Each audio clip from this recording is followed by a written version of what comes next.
안녕하세요. 마케팅 꿀팁 판다입니다. 대표님, 플레이스 광고 잘 하고 계신가요? 다들 아는 플레이스 광고, 남들이랑 똑같은 광고비를 쓰면서 매출은 훨씬 더 잘 나오게 할 수 있는 방법이 있습니다. 이번 영상을 참고하게 되시면 포인트 2개지요. 잘 세팅하셔도 매출이 놀랍게 성장할 수 있으니까 꼭 참고해 주시길 바라겠습니다. 시작하겠습니다. 지난 영상의 태그는 플레이스에 키워드를 추가하는 기능이었습니다. 타겟팅 설정은 원하는 대상에게만 광고를 노출하는 기능이었어요. 기억나실 거예요. 이번 영상은 지난번 태그랑 타겟팅 영상 후 두 번째 심화편입니다. 만약 지난 영상을 안 보셨다면 먼저 보고 와주세요. 오늘은 제외 키워드와 입찰 가중치를 설정하는 방법을 알아보겠습니다. 시작 전에 간단하게 각각 어떤 기능인지 설명드리고 세팅 방법을 알려드리겠습니다. 제외 키워드는 연관 없는 키워드를 제외시키는 기능입니다. 입찰 가중치는 특정 그룹의 입찰가를 더 쓰거나 덜 쓰게 만드는 기능입니다. 이렇게 설명드리면 잘 모르실 수 있습니다. 지금부터 상세한 설명과 세팅 방법을 말씀드려 볼게요. 제외 키워드에 대해서 말하기 전에 아셔야 할 중요한 내용이 있습니다. 네이버 플레이스 광고는 네이버 알고리즘이 키워드를 정해줍니다. 업체랑 연관이 있다고 판단한 검색어와 업체를 연결해 주거든요. 이렇게 네이버 알고리즘이 자동으로 매칭시켜준 키워드들이 있습니다. 과연 네이버는 업체에 어떤 키워드를 매칭시켜줬을까요? 알아보는 방법은 간단합니다. 제외 키워드 추가 버튼을 눌러주세요. 그럼 실제로 30일간 어떤 검색어로 노출되고 클릭됐는지 상세하게 나옵니다. 그 키워드들 중에서 업체랑 연관이 없는 키워드가 노출되고 있었다면 돈 낭비가 되고 있는 거겠죠? 얼른 필요 없는 키워드를 잘라줍시다. 제외 방법은 광고 그룹 대시보드의 탭 중에서 세 번째로 있는 제외 키워드를 클릭해주세요. 그리고 제외 키워드 추가 버튼을 눌러주세요. 그러면 이렇게 팝업 창이 하나 나옵니다. 여기서 지난 30일간 네이버가 자동으로 연결해준 키워드가 보입니다.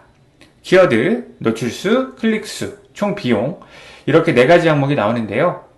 우리는 총 비용이 많이 나온 순으로 키워드를 줘야 할 겁니다. 총 비용을 클릭해주세요. 그러면 소진 금액이 많은 순서대로 배열됩니다. 위에서부터 보다가 우리 업체랑 많이 연관이 없는 키워드가 보일 겁니다. 근데 클릭이 되고 있고 비용이 나가고 있었네요. 더 이상 광고비의 누수를 막기 위해서 추가 버튼을 눌러주시고요.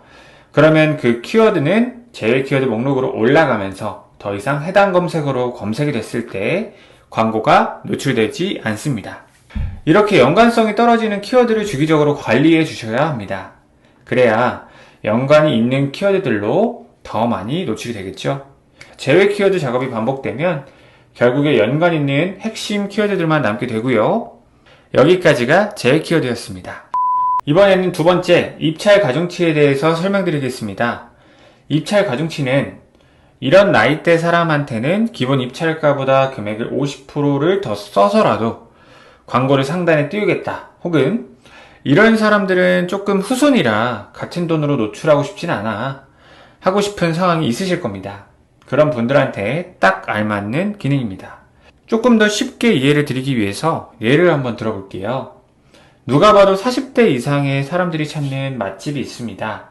그런 음식점에 20대, 30대들과 40대, 50대들에게 같은 비용을 써서 광고를 내보내는 건 당연히 효율적이지 않겠죠? 당연히 40대, 50대 분들한테는 더 잘 보이는 광고를 내보내야 합니다. 그럴 때 입찰 가중치를 걸어서 20대, 30대에게는 무리하게 1위 노출하지 않지만 40대, 50대, 즉 메인 타겟이 검색했을 때는 1등으로 나오게끔 설정을 하는 겁니다.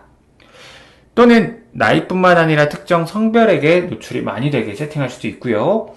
나이대와 성별 두 가지를 합치면 업장을 많이 찾는 나이대와 성별에게 더 잘 보이는 광고를 노출시킬 수 있습니다. 그리고 PC와 모바일 중 특히 중요한 매체가 있다면 매체별로 입찰 가중치를 설정할 수도 있습니다. 근데 입찰 가중치는 주의할 점이 하나 있습니다. 모두 고변산으로 계산이 된다는 점입니다. 기본 입찰가에 PC, 모바일을 나누는 매체 입찰 가중치가 곱해지고 그 곱해진 입찰가에 나이대와 성별별로 나뉜 입찰 가중치가 곱해집니다. 그래서 꼭 최종적으로 클릭당 비용이 어떻게 나오는지 확인하셔야 합니다. 이번 영상에서는 제외 키워드랑 입찰 가중치에 대해서 설명드렸고요. 이번 영상의 내용을 요약하자면 이렇습니다. 제외 키워드, 네이버가 알아서 키워드를 잡아주니까 연관 없는데 노출되는 키워드를 떼어내기. 즉, 연관 있는 키워드들만 남겨둬서 같은 예산이라도 핵심 키워드들만 노출되게 만들기. 입찰 가중치. 매장에 더 도움이 되는 성별이나 나이대에게만 고입찰가로 광고해서 PC 혹은 모바일 중 우리 매장에 잠재 고객이 검색을 많이 하는 매체에 입찰가를 더 써서 광고하기. 입찰 가중치는 퍼센트로 계산되기 때문에 고변산 주의하기. 오늘도 여기까지 보셨다면 다른 업체들보다 알게 되셨습니다. 2개지요. 그것도 직접적으로 광고 효과가 나타나는 2가지를 배우신 거예요. 제휴 키워드로 연관 없는 키워드를 제거해서 하루에 5,000원씩만 비용을 아껴도 1년이면 180만원 정도의 광고비를 아낄 수 있어요. 그리고 입찰 가중치로 매장에 방문 확률이 높은 사람들에게만 더 잘 보이는 광고를 진행하세요. 오늘 배운 2가지는 세팅은 간단하지만 그 결과로 나오는 효과는 결코 무시할 수 없습니다. 이런 마케팅 꿀팁을 글이나 말로 설명하는 건 정말 쉽습니다. 근데 영상으로 제작하는 건 시간이 조금 걸립니다. 자영업자 필수 마케팅 꿀팁들 블로그랑 인스타그램에는 빠르게 업로드되고 있습니다. 영상보다 자세한 글과 사진 설명은 블로그에 있고 시간 날 때마다 잠깐씩 보기 좋은 카드 뉴스는 인스타그램에 있습니다. 구독자님의 취향에 맞게 이웃 추가와 팔로우를 해주세요. 다음 영상에도 돈이 되는 마케팅 꿀팁을 들고 찾아오겠습니다. 마케팅 꿀팁 판다였습니다. 감사합니다.